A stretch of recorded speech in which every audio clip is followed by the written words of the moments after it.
¿Qué tal? ¿Cómo les va? Bienvenidos al aniversario número 39 de la Fundación Mediterránea, Argentina ante una nueva oportunidad. A continuación, los invitamos a conocer las opiniones de los distintos disertantes que participaron de este coloquio. Martín, las mujeres son imparables, te corren hasta de las presidencias. No, pobrecita María Pía, no es que me haya corrido, sino que al revés, tuve que alentarla un poco a que tome la posta porque ya era un compromiso que habíamos tomado el año pasado en esta misma fecha, en la reelección. Dije, si ganaba Cambiemos, yo tenía la certeza absoluta que Macri había comprendido muy bien este proyecto del empleo como único y verdadero motor productivo de una sociedad, con lo cual me quedaba la tranquilidad que este trabajo y esta lucha de estos 7 años atrás de esta solución o descubrir esta solución quedaba en buenas manos, digamos, de un presidente que la tenía clara en ese sentido. Y en ese caso mi idea era renunciar y poderme dedicar a lo mío, ¿no? Así que ya estaba acordado esta idea, y como ganó, bueno, entonces se cumplió, pobre tuvo que cumplir lo acordado y hacerse cargo, que es para mí un excelente sustituto. Creo que mucho mejor que yo va a ser. María Pía es una chica que no heredó 2 empresas, heredó una empresa con problemas importantes, porque Piero murió joven. Palmar estaba al borde de la quiebra. Palmar estaba al borde de la quiebra, era una chica jovencita de 23 años y se hizo cargo de las 2 empresas y la hizo crecer a los empresones que son hoy, ella absolutamente sola. Y además es carismática, inteligente y fundamentalmente entiende lo que es hoy la filosofía de la Fundación Mediterránea, que es esto de la generación imprescindible del empleo como motor productivo de una nación. Así que yo estoy muy contento que también sea ella la que siga con esta posta, digamos. Martín, pero los empresarios en este momento todos están pataleando porque la recesión golpea a todo el mundo. Es decir, ¿les ves una salida más o menos en un tiempo breve? Había medidas coyunturales que había que necesariamente tomar. Obviamente esas medidas coyunturales imprescindibles son la inflación. Un país con inflación de ninguna manera puede ser un país generador de empleo y de calidad. Había que corregir las tarifas, obviamente tenían un retraso ridículo. Había también que hacer otras medidas, como por ejemplo el retoque del tipo de cambio, y que son medidas imprescindibles, igualmente que la modificación del INDEC, que son medidas coyunturales iniciales.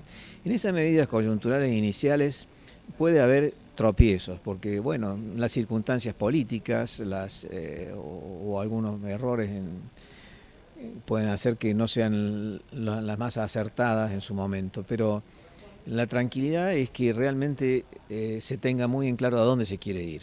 Y esto es lo que a mí me da la tranquilidad.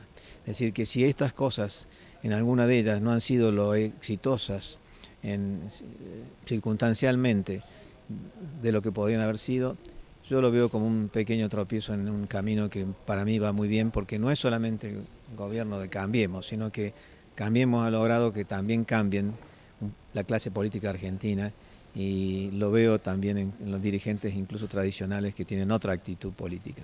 Ahora, lo que nos cambian son los sindicatos que están anticipando un paro para octubre. Sí, los sindicatos creo que son una herramienta central de la sociedad argentina. El tema laboral es un tema que efectivamente va a haber que tocarlo si nosotros queremos generar como imprescindible camino al desarrollo y la justicia social, una economía de empleo. Es necesario la colaboración de ellos y que entiendan que la colaboración no significa avanzar sobre los derechos del trabajador, significa modificar determinadas cosas que sean en beneficio de todos, de ellos que trabajan y de los que producen. Así que creo que los sindicatos han demostrado muchas veces mucha madurez, y que si uno puede hablar con ellos, para mí se pueden entender soluciones que van a realmente colaborar para el despegue del proceso. Alieto, ¿cuál es su visión de proyección de la Argentina hoy? Bueno, la Argentina es un país que enfrenta grandes desafíos.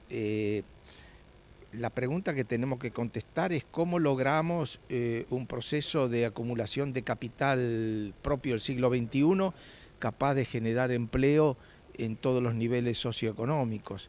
La Argentina no puede seguir creciendo sobre la base de subsidios a población no capacitada para el mundo laboral.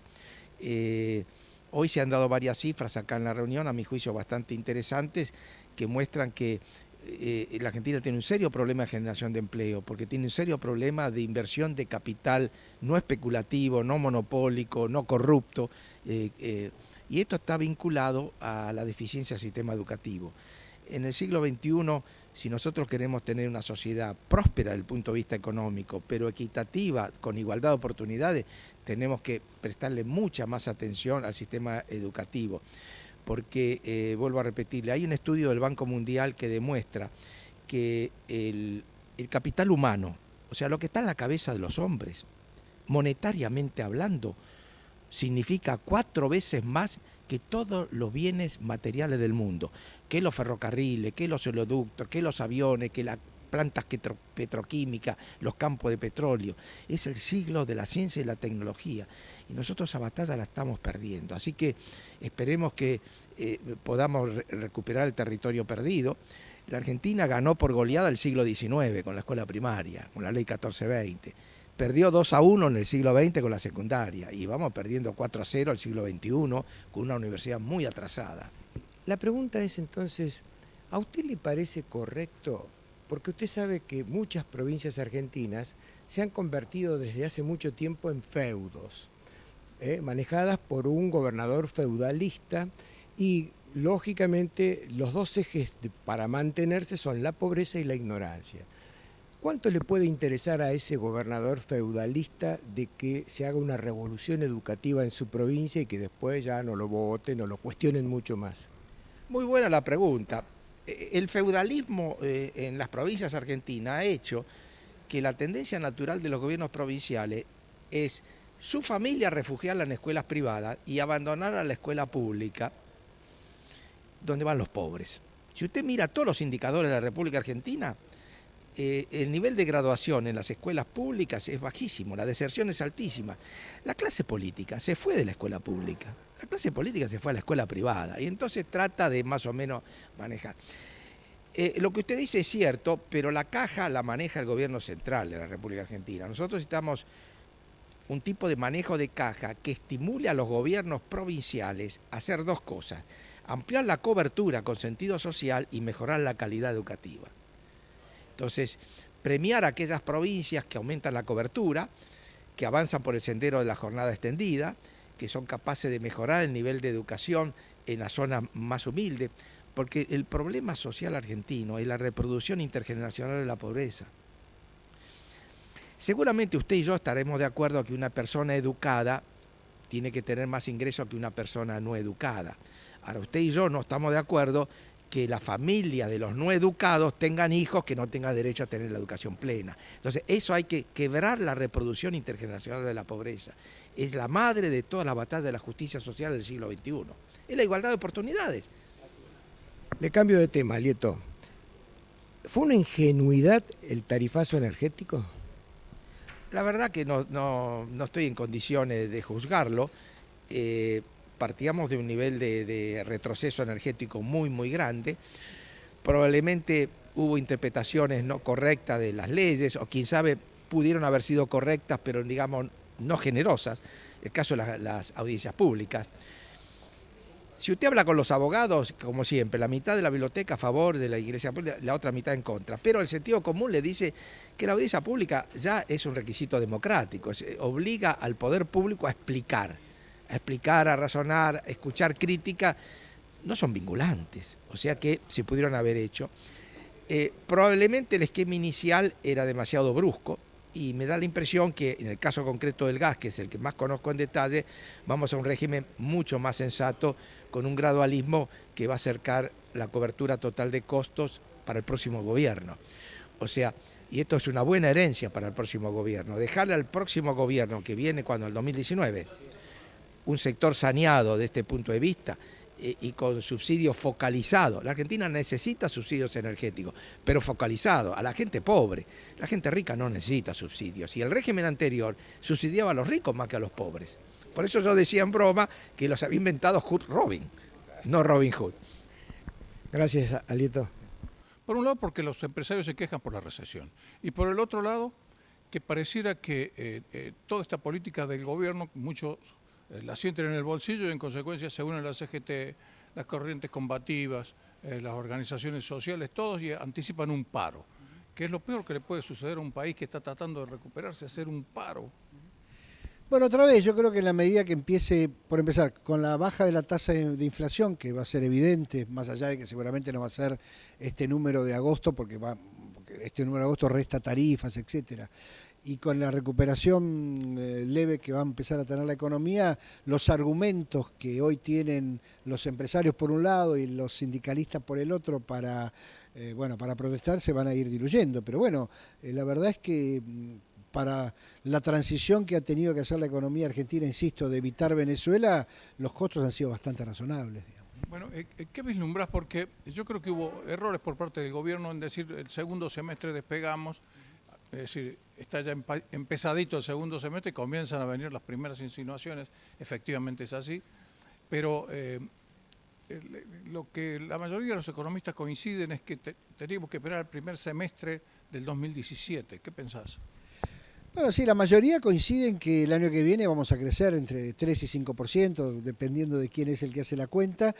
Y yo creo que si el mundo no se complica demasiado, Brasil se estabiliza y si efectivamente los empresarios y los sindicalistas creen en la política del gobierno, que es la clave de esta historia, vamos a tener una recuperación fuerte. El día y la fecha, la hora, es algo que no me parece razonable estar discutiendo, pero está claro, insisto, que la economía se ha tocado el piso y que empieza a mostrar algunos resultados. Porque la última vez que conversamos no estabas vos en el Banco de la Nación Argentina, pero estando desde adentro, ¿cómo ves esta puja, tasas, reactivación, circulación monetaria, emisión por parte del Banco Central de la República Argentina, la presión para que ustedes concedan créditos y empezar una punta para que otros le sigan, cosa que realmente ha sucedido esto último?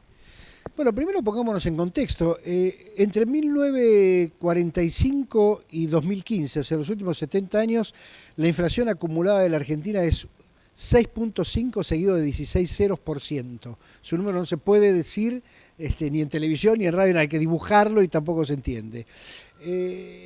Hemos destruido la moneda y hemos destruido el sistema financiero. El sistema financiero argentino es muy pequeño, es 12, 14 puntos del PBI, del cual el Banco de Nación es la quinta parte o el 25%. Entonces, si tenés un sistema financiero muy pequeño y no tenés moneda, lo primero que hay que hacer es reconstruir una moneda y hacer crecer el sistema financiero. No se puede pedir simultáneamente que demos mucho crédito en un sistema financiero que no existe, que la tasa de interés sea baja y que los depositantes pongan la plata contra tasa negativa en lugar de contra tasa positiva, que el sistema financiero crezca, que no haya déficit fiscal y que además no lo financiemos con emisión, digamos. Hay que seguir un orden y esa secuencia es: primero, el Banco Central efectivamente está haciendo una política para bajar la tasa de inflación y tiene que ganar reputación respecto de que va a bajar la tasa de inflación, que no se va a mover de ese camino y que en esa ruta tiene prudencia para moverse y que además esa reputación le va a permitir convertirse en creíble y por lo tanto, siendo un Banco Central creíble, va a tener menos costos para lograr que sus políticas tengan resultados. Después está todo el proceso de convergencia fiscal que implica bajar los subsidios económicos y que ahora están entorpecidos por el proceso legal, judicialización, etcétera, que va a tener que ser más gradual y por lo tanto la convergencia fiscal va a ser más lenta. Tercero, crear un ambiente de regulaciones, de precios relativos, etcétera, que permita atraer la inversión y generar empleo de calidad y a partir de ahí volver a crecer. Ahora, eso tiene una secuencia, no se puede evitar seguir esa secuencia, ni se puede pretender alterarla, porque ya ves lo que pasa, es decir, cuando uno quiere cortar camino y ir por el camino inadecuado, termina muy mal, digamos. Gracias, Enrique. No, gracias a ustedes.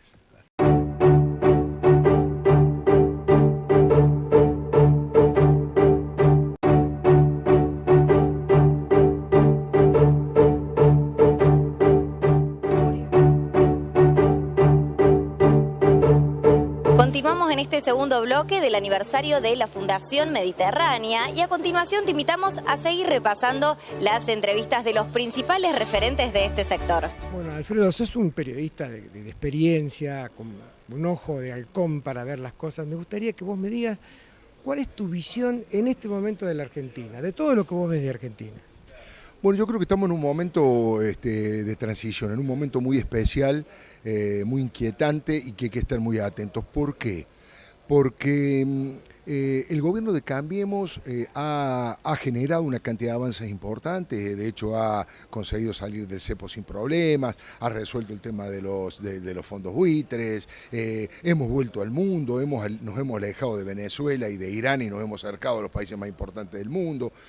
Todo eso es muy positivo, pero todavía hay cierta, por un lado, inexperiencia y por otro lado no hay confianza en la política y por lo tanto el gobierno ha cometido algunos errores no forzados, ha tenido algunas dificultades, algunos tropezones. Por lo tanto, creo que si finalmente corrigen y resuelven el tema de las tarifas y logran derrotar a la inflación, bueno, allí van a venir mayores inversiones y Argentina va a poder entrar en una senda de crecimiento y de orden institucional, que es lo que todos estamos deseando.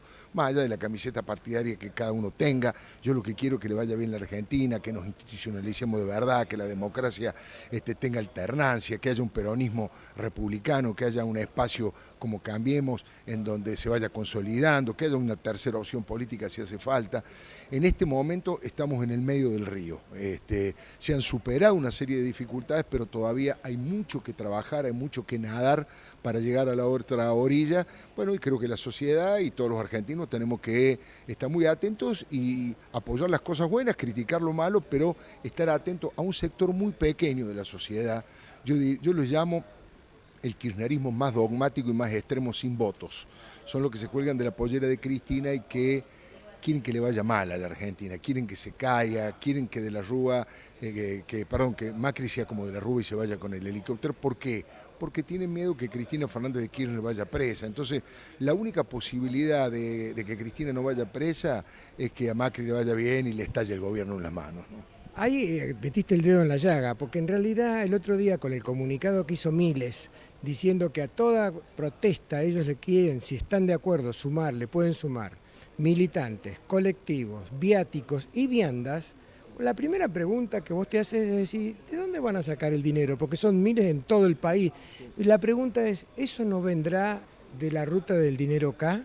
Bueno, pero no tengas dudas, le sobra dinero. Si algo, es un grupo que cada vez tiene menos racionalidad política, cada vez tiene menos militancia, el peronismo cada vez se va alejando más, pero si algo le sobra, es dinero, han hecho fortuna, no tienen ellos dimensión de todo el dinero que han robado, por lo tanto tienen todas las condiciones. El tema es que si es de dinero, más allá de que ha sido robado, lo usan además para conspirar, para debilitar un gobierno democrático, para tratar de desestabilizarlo y de ponerle palos en la rueda, para atacar al presidente de la nación en todos los tiempos, para acusarlo. Eve de Bonafini ha dicho que Mauricio Macri es Hitler. La sociedad argentina no es la sociedad suiza ni los países nórdicos. Somos un montón acá desde hace muchos años que nos cuesta mucho separarnos de la barbarie en una de esas. Y entonces los cantos de sirena que se escuchan del populismo hacia las grandes mayorías son muy fuertes y las grandes mayorías hacen eco, se sienten, son receptores de esos cantos de sirena. ¿Vos creés que se puede cambiar un modelo como este que apunta a girar 180 grados sobre el que se fue y que las grandes mayorías lo acepten con el sufrimiento que están enfrentando ahora con tarifazos, con aumento de impuestos, con un montón de cosas? Bueno, es la pregunta del millón, es muy inteligente la pregunta porque en realidad ese es el gran desafío del gobierno de Cambiemos. Ya demostró que una mayoría puede construir porque ganó las elecciones, es decir, que hay un sector mayoritario de la sociedad que ya los votó, más de 12, 13 millones de personas votaron al gobierno de Cambiemos y por lo tanto hay una mayoría importante, pero coincido con vos que para consolidarse, para llegar a buen término, para que la sociedad pueda pasar este mal trago, esto que yo les llamo los dolores del parto. Sí, claro que hay dolores, pero son dolores que van a alumbrar una mejor situación. Si alumbran una situación peor, bueno, estamos en el horno y las turbulencias institucionales van a venir y Cristina Fernández de Kirchner se va a fortalecer. Pero si, como yo creo, son dolores del parto para una situación mejor, allí sí se puede ir construyendo una sociedad que crea más en la república, en la democracia, no en el dinero fácil, no en el trabajo sin esfuerzo, no en recibir un plan social, sino en tratar de conseguir dignidad a propósito y a favor de una mayor educación y un trabajo más calificado y en blanco, como decía precisamente el presidente de la Fundación Mediterránea, respecto a qué tipo de trabajo y qué calidad de trabajo hay que creer. ¿No pensás vos que ese 52% que lo votó a Macri, de ese 52, el 50% lo votó porque estaba harto de Cristina y en cualquier momento se pueden arrepentir? Bueno, es muy grande la cifra, hay un porcentaje sin lugar a dudas. Macri se convirtió en un vehículo, Macri en un vehículo que canalizó distintas miradas y pensamientos, aquellos que querían un gobierno más democrático republicano, aquellos que ella no aguantaban más, como bien decís vos, a Cristina Fernández de Kirchner y querían terminar con este proceso, aquellos que querían volver al mundo y salir de Venezuela, y el rumbo que llevamos a Venezuela. Hay un montón de gente que tal vez no lo hubiese votado a Macri en otra ocasión. Es parte del trabajo político que tiene que hacer este gobierno, ganar, seducir, convencer a esa gente que lo votó circunstancialmente. Creo que no es un porcentaje tan alto, pero porque en la primera vuelta sacó el 34%, ese 34% lo votó a Macri, o sea, el gap hasta lo que logró sí es un voto que dice, voy a votar al menos malo, voy a votar para derrotarlo a Scioli y a Cristina. El gobierno tiene que seducir, convencer e incorporar a su voto duro, a su núcleo duro, a ese sector que no lo votó de arranque, ¿no? Gracias, Alfredo. No, un gustazo, mucha suerte, ¿eh? Eduardo, ingeniero, economista, además con formación en el exterior y además habiendo visitado prácticamente cuánto organismo internacional existe. ¿Cómo lo ves a Argentina hoy parada en el mundo?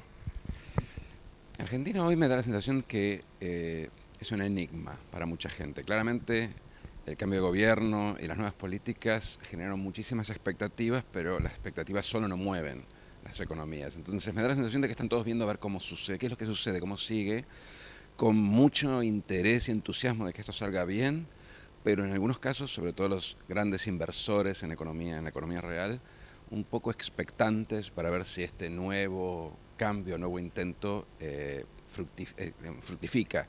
O sea que hay como muchísimo interés, pero de vuelta, no es que está ya jugado el partido. Me parece que hay mucha inquietud y se está siguiendo muy de cerca con un resultado abierto. Claro, lo que pasa es que tenemos pésimos antecedentes. Exacto, tenemos una historia con muchas subas y bajas. Ha habido otras situaciones parecidas a la actual, ha habido situaciones donde el mundo se entusiasmó con Argentina, grandes reformas en los 90, recambios institucionales a fines de los 90, fracasamos varias veces. Y aparte hay otro tema que es muy importante y que es algo de lo que voy a hablar ahora cuando me presente acá en la conferencia de la Mediterránea, y es que Argentina es el caso paradigmático de lo que se denomina la trampa de ingresos medios, un país que está a punto de desarrollarse hace un siglo. Y si uno mira, los otros países de ingresos medios también tienen el mismo problema. Entonces, no está muy claro cómo se sale de esa trampa. Argentina podría ser punta de lanza, podría ser revolucionario salir de esta situación. Lo normal es que uno quede empantanado si uno mira el resto de los países. Entonces, es doblemente importante el caso argentino, porque hay muchos países latinoamericanos que están entrando en esta trampa y que están viendo a ver cómo nosotros salimos. Claro, además hay una expectativa importante porque dejamos de ser país de frontera para comenzar a ser emergentes, o por lo menos querernos parecer a un emergente. Y eso hace que también, como dices vos, que haya mucha mirada. ¿Y sabes por qué te hacía la pregunta? Porque veía la cara de los inversores chinos que escuchaban el discurso de Macri. Y lo mismo pasaba con otros que lo estaban escuchando, es decir, sus pares, ¿no? Es decir, ¿habrán aprendido la lección los argentinos? Y la pregunta me la hago yo, que tengo 50 años de periodista, y te la hace vos, que tenés 50 años, bueno, tenés 50 años y no sé, 40 de economista. 50 de economista, digamos, de que nací, ¿no? Esa es una pregunta legítima, pero creo que, como te decía, es más profunda, porque pensar que en realidad el problema que tenemos nosotros es que siempre nos equivocamos con las políticas es un poco ingenuo. Las políticas siempre reflejan de alguna forma, en democracia ciertamente, las demandas de la sociedad. Entonces nuestros políticos hacen lo que nosotros les pedimos cuando los votamos. Entonces Entonces la pregunta me parece que tiene que ver más con esta pregunta más amplia de las sociedades de ingresos medios, las sociedades de clases medias. ¿Tienen en sí la capacidad del esfuerzo, del ahorro, de la inversión para salir de esta trampa de ingresos medios y ser desarrollados o no? Es una pregunta, si querés, más sociocultural que política, porque la verdad es que si un gobierno le pide ese esfuerzo y la sociedad no lo da, ese gobierno es votado afuera y reemplazado por otro dentro de... El ciclo nuestro es muy corto, dentro de 2 años, 3 años, cada 4 años. Entonces me parece que la pregunta básica, si yo tuviera que responderle a los chinos, la pregunta que nos hacemos todos es si la sociedad argentina está dispuesta esta vez a hacer el esfuerzo del desarrollo.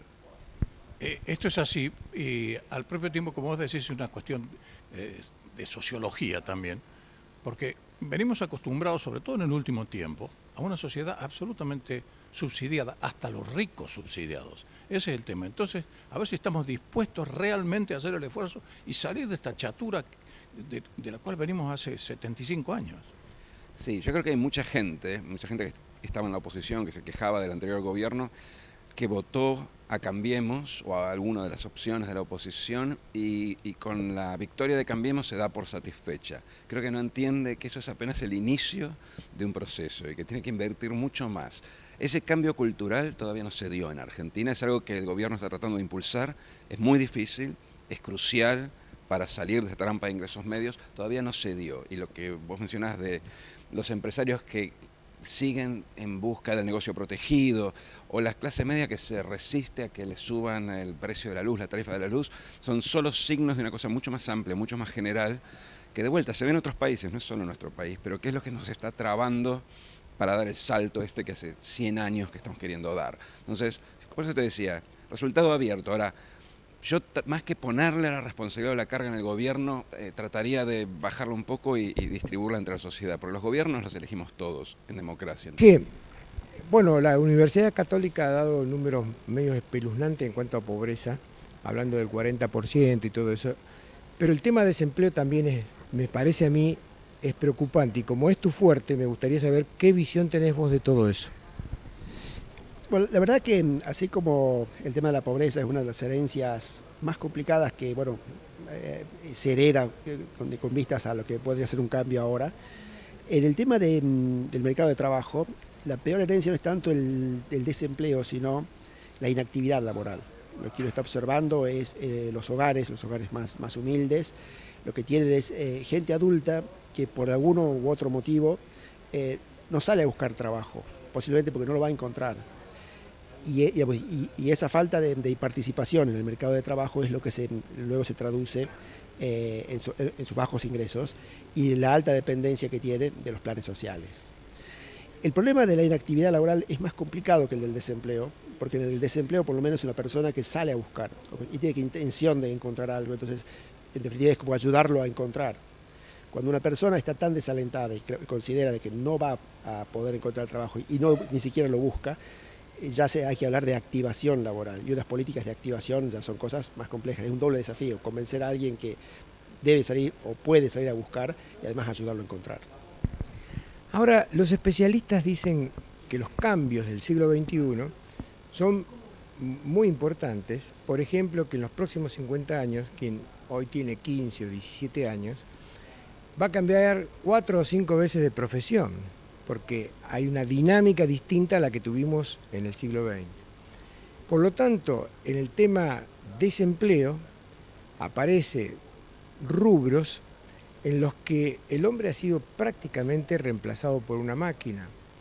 Cargar una bolsa, hacer un pozo, hay máquinas que reemplazan esa actividad mucho mejor terminación, no exigen aguinaldo, sueldo, no se enferman, no tienen frío, nada.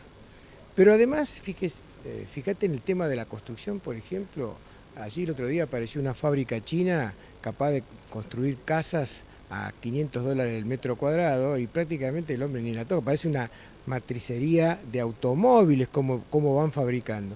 Entonces, ¿no se complica en el caso de Argentina el hecho de que no haya planes de reestructuración del conocimiento laboral, es decir, que haya capacitación para que la gente se pueda empezar a buscar otro tipo de trabajo? Sí, en definitiva, en realidad son dos los desafíos. El primero es hacer que las nuevas generaciones estén preparadas para ese mundo que decía usted, que es el mundo no de cambiar 5 veces de trabajo en la vida laboral, sino va a ser de cambiar 50 veces, porque incluso los chicos de hoy, que van a ser los trabajadores del futuro, seguramente que van a trabajar para empresas que están en Europa, en China, en Asia, en África, en Australia, desde su casa, acá en Córdoba, con las comunicaciones y con la facilidad que empieza a ver el tema de idiomas. Entonces, lo primero que tenemos que asegurar es que los chicos que hoy están en la escuela la terminen en la escuela, por lo menos en la escuela secundaria, y eso los va a tener mejor preparados. Y el tema de la recalificación, que son de los adultos, digamos, es más difícil. Digamos, la mente humana va perdiendo flexibilidad a medida que se van sumando años, y la verdad que los cambios tecnológicos son extremadamente desafiantes. Sin perjuicio de lo cual, hoy la tecnología hasta es muy amigable a gente adulta. Estamos viendo, por ejemplo, que el tema de las tablets han entrado muy bien en las poblaciones de los jubilados, o el tema de WhatsApp, o el tema de la telefonía celular, en donde ya mucha gente muy adulta, que parecería que es muy resistente a la tecnología, hoy uno lo ve que está todo el tiempo mandando mensajitos, o sea... entonces, digamos, tengo optimismo por el lado de que son tan creativos y tan innovadores los que generan las tecnologías, que hasta incluso me parece que van a hacer que mucha gente que parecería que sería difícil de recalificar en este mundo de las comunicaciones, también va a poder participar. Según tu conocimiento, Jorge, ¿cuál es el nivel de desempleo que tenemos hoy? Digamos, lo que pasó, el INDEC midió, aparentemente sería una medida correcta, ¿no? Porque antes estaba, digamos, todo distorsionado. El desempleo que dio fue 9,3% de la población activa. El año pasado daba 6,6%. Ahora, ¿qué es lo que sucedió el año pasado? Es que mucha gente que hoy figura como participando del mercado de trabajo, antes figuraba como inactiva, volviendo al comienzo, digamos, de nuestra charla. Es decir, era gente que no trabajaba y no buscaba trabajo. El fenómeno puede darse, porque es lo que decíamos recién, las familias más pobres muchas veces se retiran del mercado de trabajo, se van a la casa y no buscan. Entonces no es un desempleado, es un inactivo. Pero se sospecha que en las distorsiones que se hicieron en el INDEC, a gente que sí estaba buscando le hicieron figurar como que no buscaba. Debe haber habido de las dos cosas. Pero lo que tenemos entonces hoy es una tasa de desempleo del 9%, que no es lo más grave, porque por lo menos hay gente que está buscando, hay que ayudarla a encontrar. Lo más grave es que todavía tenemos bajísimas tasas de participación laboral, fundamentalmente entre mujeres y jóvenes de hogares pobres. Muchísimas gracias por habernos acompañado en lo que fue el aniversario número 39 de la Fundación Mediterránea. Será hasta la próxima edición.